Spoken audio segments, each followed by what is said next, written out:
Nakita na raw ni Vice President Sara Duterte si dating Pangulong Rodrigo Duterte pagkasalang ng ama sa ICC pretrial chamber.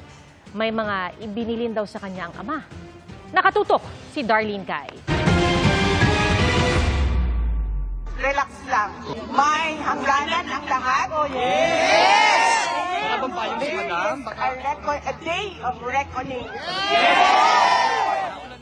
Ito raw ang ipinahatid na mensahe ni dating Pangulong Rodrigo Duterte ayon sa anak na si Vice President Sara Duterte.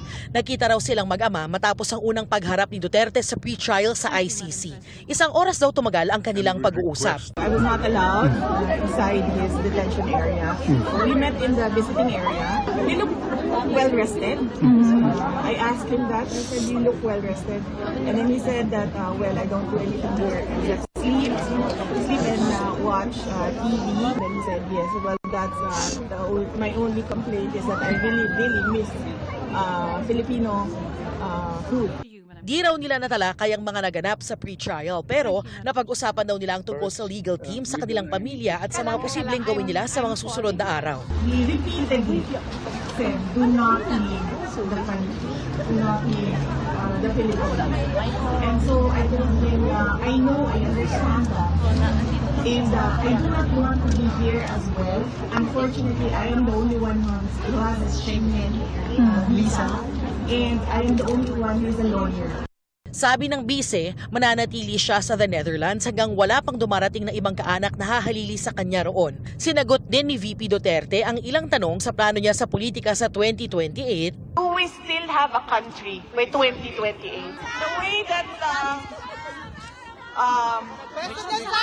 we are going right now, hindi ko alam, palubog ng. Pero alam nyo, magtiwala lang kayo sa Diyos. Yes, dasal.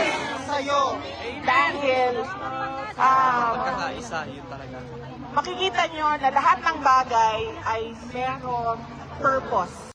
Anya, kailangang pagnilayan ng dating Pangulo kung ano ang maaaring mapulot sa mga kasalukuyang nangyayari. Pero si VP Duterte, naniniwalang inihahanda siya ng kanyang mga pinagdaraanan para sa mas malaking bagay.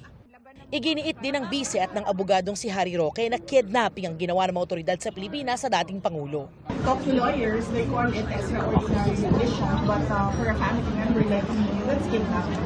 That's forcibly taking my father to another country and illegally arresting me.